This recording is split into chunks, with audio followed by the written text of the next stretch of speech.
Matius pasal 14, ayat yang ke-22 sampai dengan ayatnya yang ke-33, di bawah judul perikop Yesus berjalan di atas air.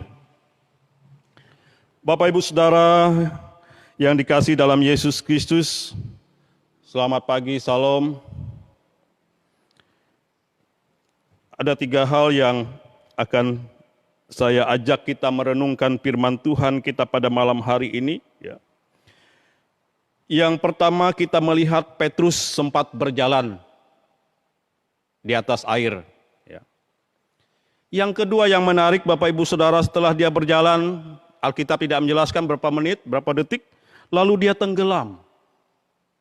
Dan yang ketiga, setelah tenggelam, apa yang dilakukan oleh Petrus dan apa yang diperbuat oleh Yesus. Kita melihat yang pertama, Petrus berjalan di atas air. Apa yang penting dan perlu kita perhatikan, kenapa Petrus bisa berjalan di atas air? Kalau dalam ilmu fisika, jika berat jenis benda jauh lebih berat dari jenis air, maka orang akan tenggelam. Tetapi kenapa Petrus bisa berjalan di atas air? Ada 3 hal yang bisa kita pelajari. Yang pertama bahwa, dan ini juga sekaligus menjadi syarat, bahwa yang pertama harus ada respon atas firman Tuhan. Kita melihat Petrus yang pertama, dia merespon ketika Yesus datang. Petrus keluar dari perahu. Berbeda dengan beberapa murid yang ada di perahu waktu itu, tetapi Petrus langsung keluar dan dia langsung berjalan di atas air dan mujizat terjadi. Sedangkan beberapa murid yang ada di perahu itu hanya jadi penonton. Kenapa? Karena mereka tidak merespon ketika Yesus datang berjalan di atas air, tetapi Petrus merespon. Kita bisa melihat juga tokoh-tokoh Alkitab yang berjalan di atas air dalam tanda petik Bapak Ibu Saudara. Misalnya Abraham. Abraham dipanggil dari kampungnya, lalu pergi ke tempat yang lain yang dia tidak kenal. Tetapi dia mengikuti, walaupun di dalam proses perjalanan yang ditempuh oleh Abraham tidak mudah. Tetapi dia terus mengikuti apa yang Tuhan perintahkan, apa yang terjadi Bapak Ibu Saudara. Dia menjadi bapak orang percaya, menjadi bapak orang beriman, dan kehidupannya diberkati. Walaupun dia tidak tahu pasti apa yang terjadi, tetapi dia terus percaya kalau Tuhan menyertai perjalanannya. Kita juga bisa melihat yang lainnya, Yusuf berjalan di atas air. Ketika dia tidak disukai oleh saudara-saudaranya. Ketika Yusuf difitnah oleh istri Potifar. Dia tetap percaya kalau Tuhan menyertai perjalanan hidupnya.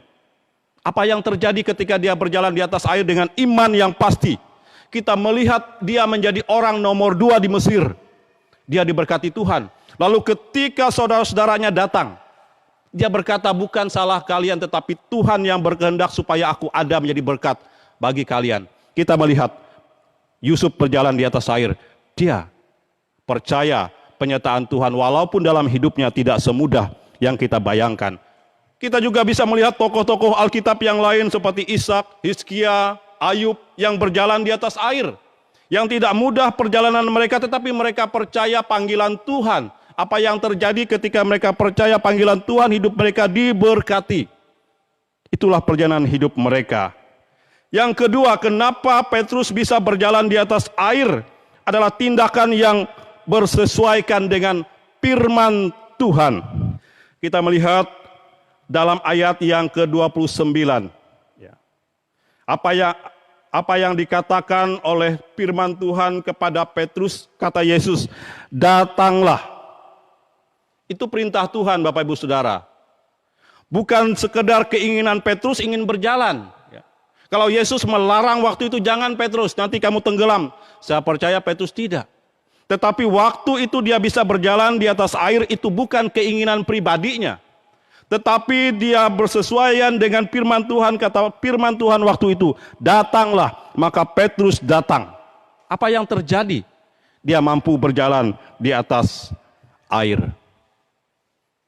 Orang yang bisa berjalan di atas air dan menikmati sukacita di atas air adalah orang yang hidupnya bersesuaian dengan firman Tuhan. Yang ketiga, kenapa Petrus bisa berjalan di atas air? Tindakan itu harus disesuaikan dengan iman. Ya. Ini rahasia Petrus bisa berjalan. Yang pertama, dia sudah merespon firman Tuhan. Yang kedua, dia bertindak bersesuaian dengan firman Tuhan. Dan yang ketiga, dia bertindak dengan iman. Dia yakin. Ya. Dia tidak peduli apapun, tetapi dia hanya terarah pada pandangannya kepada Yesus. Sehingga dia yakin dia bisa berjalan. Tiga hal itulah yang membuat Petrus bisa berjalan. Tetapi yang menarik Bapak Ibu Saudara yang saya kasih dalam Yesus Kristus, ya. Lalu mengapa Petrus tenggelam? Apa masalahnya lagi? Nah, masalah di sini kembali kepada iman. Musuh iman itu ada beberapa hal. Yang pertama, takut. Kalau kita takut, ya, besar dari iman kita, maka iman akan kalah. Kemudian juga musuh iman adalah bimbang. Kalau kita bimbang terhadap sesuatu besar dari iman kita, maka kita akan menyerah. Ada banyak orang yang pertama semangat melayani Tuhan, tetapi takut dan bimbang akan kehidupan ke depannya, dia menyerah dan mundur. Ya. Kemudian yang dikatakan Yesus dalam ayat yang ke-31, ya, kamu kurang percaya. Tiga hal itu saja paling tidak yang menjadi musuh iman kita adalah yang pertama, takut. Yang kedua, bimbang. Kemudian dikatakan Yesus kurang percaya.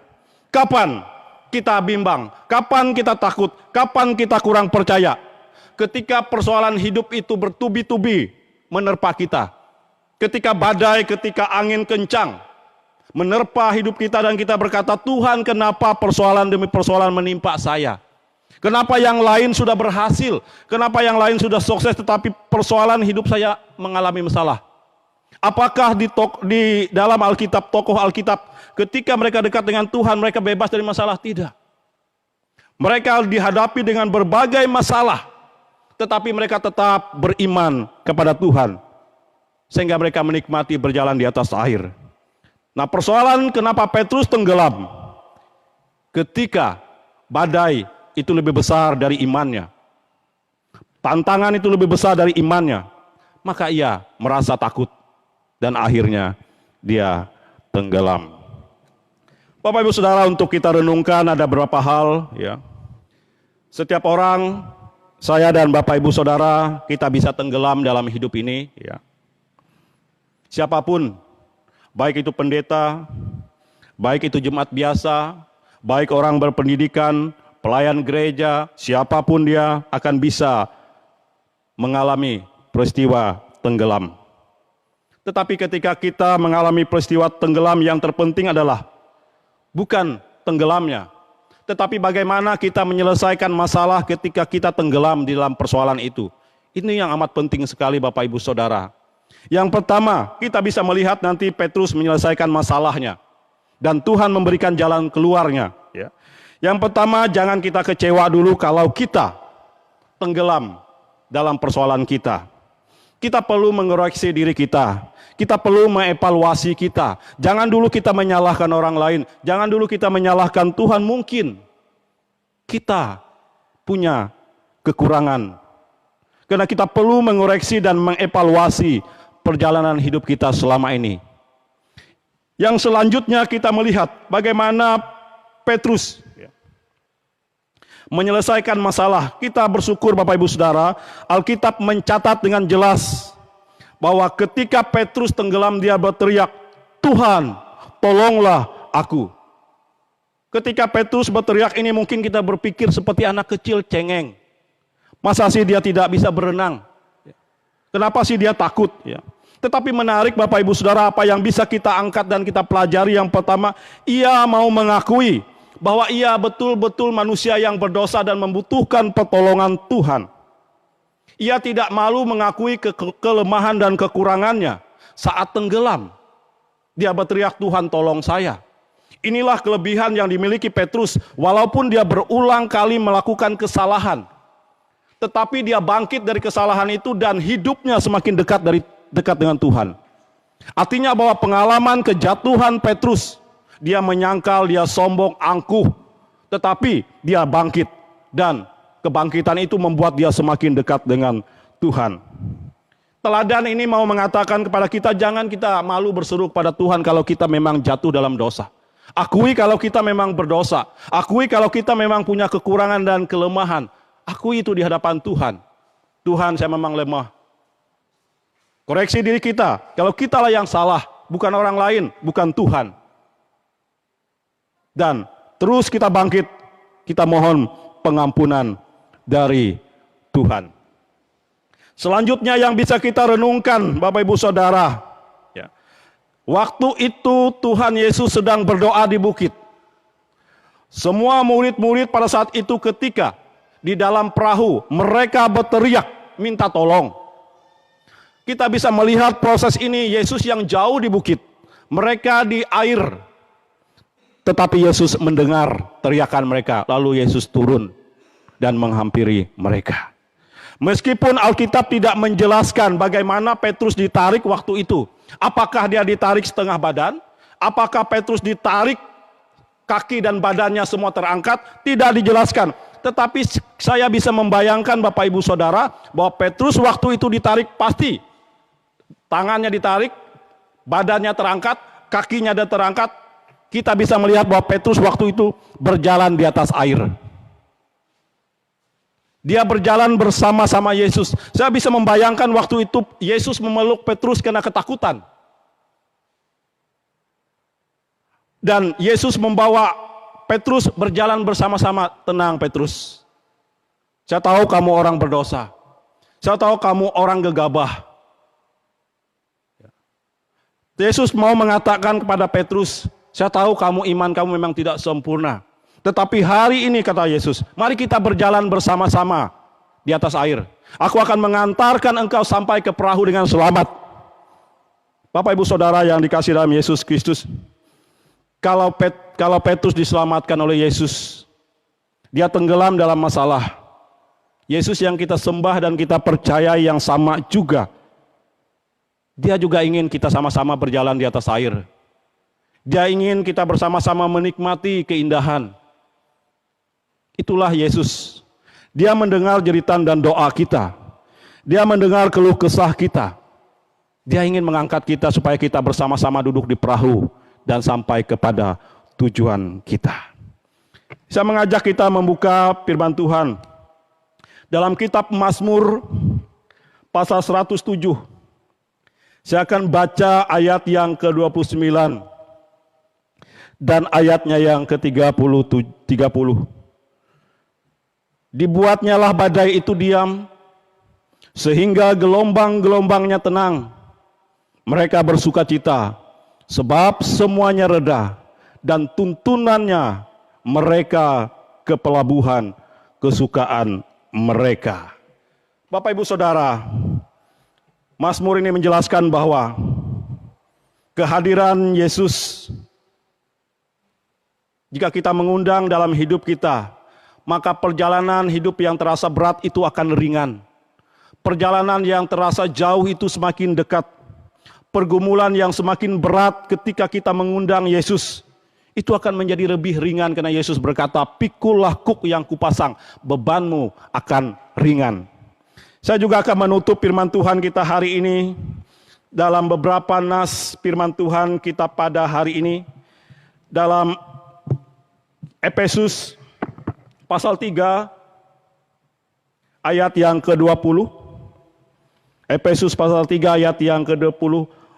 Bagi dialah yang dapat melakukan jauh lebih banyak daripada yang kita doakan atau kita pikirkan. Seperti yang ternyata dari kuasa yang bekerja di dalam dia. Firman ini jelas Bapak Ibu Saudara. Tuhan itu jauh melebihi dari apa yang kita pikirkan. Kita hanya memikirkan mungkin kebutuhan jasmani. Tetapi Tuhan jauh memikirkan bahkan rohani kita. Bahkan hidup berlimpah. Karena itu jangan pernah kecewa. Ketika kita tenggelam, Tuhan sedang membawa proses supaya kita berkelimpahan. Firman Tuhan yang terakhir saya baca dalam Mazmur pasal 31. Ayat yang ke-22 sampai dengan 23. Terpujilah Tuhan, sebab kasih setianya ditunjukkannya kepadaku dengan ajaib pada waktu kesesakan. Aku menyangka dalam kebingunganku, aku telah terbuang dari hadapan matamu, tetapi sesungguhnya engkau mendengarkan suara permohonanku. Ketika aku berteriak kepadamu minta tolong. Bapak Ibu Saudara, jangan lekas kita menyalahkan diri kita sendiri. Jangan lekas kita menyalahkan Tuhan. Jangan lekas kita menyalahkan keadaan. Mazmur sudah menyaksikan, dia mengira Tuhan tidak peduli. Tetapi pada saat yang tidak terduga Tuhan peduli dengan kita. Ketika kita tenggelam, Tuhan sedang mengangkat kita supaya kita betul-betul menyembah kalau Tuhan itu ada dan Sang Penyelamat. Tuhan memberkati firman-Nya.